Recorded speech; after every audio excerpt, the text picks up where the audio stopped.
They were psychologists. Abraham Maslow was one of the big people of that. He was at Brandeis at that time, and he was interested in seeing what it would be like to become more fully human. Carl Rogers was another one. He was developing something called client-centered therapy back in the middle 40s at the University of Chicago.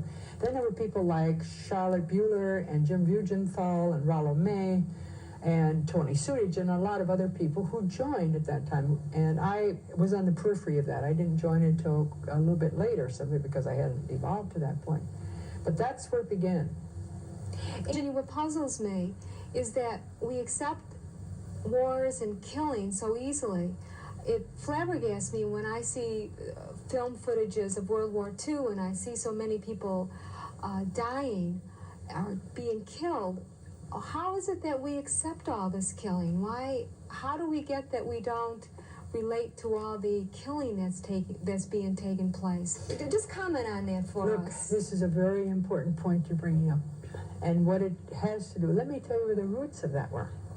The roots of that are in when like for instance in school, we mark the things that are wrong that kids do. We don't mark what's right.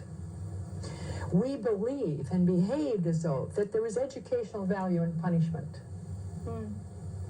We have divided the world into good and bad and right and wrong, and that there's somebody who really thinks they know what that really is. Okay, so we have all the seeds. See, all that Hitler was an extreme in saying who should live and who should die. And the world has accepted the fact that there should be somebody who lives and some people who die. Look at racism and sexism and all the rest of that. The new consciousness is not built on who is dominant and who is submissive, but how we can make equality together, which is I don't judge you then in terms of who you are. I start out with the idea that you are a manifestation of life as I am, and that what we need to do is build with one another. And this is the part that is what creates wars, when I decide who is right and who is wrong. And we have a very serious problem to deal with, but the nice part of it is that everywhere in the world, doesn't matter where I go, whether I go in Eastern Bloc countries, where I was just recently, whether I go into third world countries or into the so-called developed countries, everywhere is a group of people who are saying, we can no longer have this idea of who is dominant and who is submissive. It's all over the world.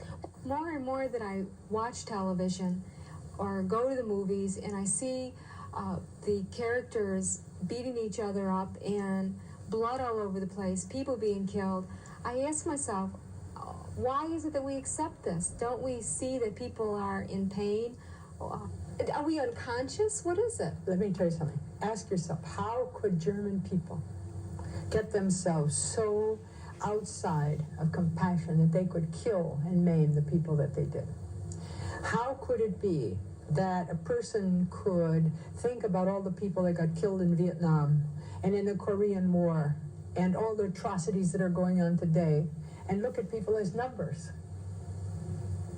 Yeah, well, what is the answer? Let me tell you what I think the answer is. I think the answer is that we have allowed ourselves to not think in terms of what you're thinking about. This hurts. This feels bad. Because, quote, we've become sophisticated. And if you add to, I look at the world, let us say any I, that this one's good and that one's bad, and that we can do without this one. Then, you see, we can put our mind, we can rationalize the good guys and the bad guys. Isn't it in the movies that the bad guys all get killed and the good guys go free? So there's a very heavy importance on how we look at the world. The good guys and the bad guys. Yes. So good guys should be saved and the bad guys killed.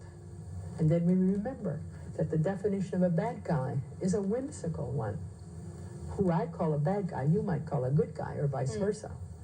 Of course, what I see interesting today is that 40 years ago, the Japanese were our enemies, and now today we're on friendly terms with them, and with the communication systems being what it is, it seems to me like it's harder to keep these stereotypes. That's right, but a lot of people try to, because if you're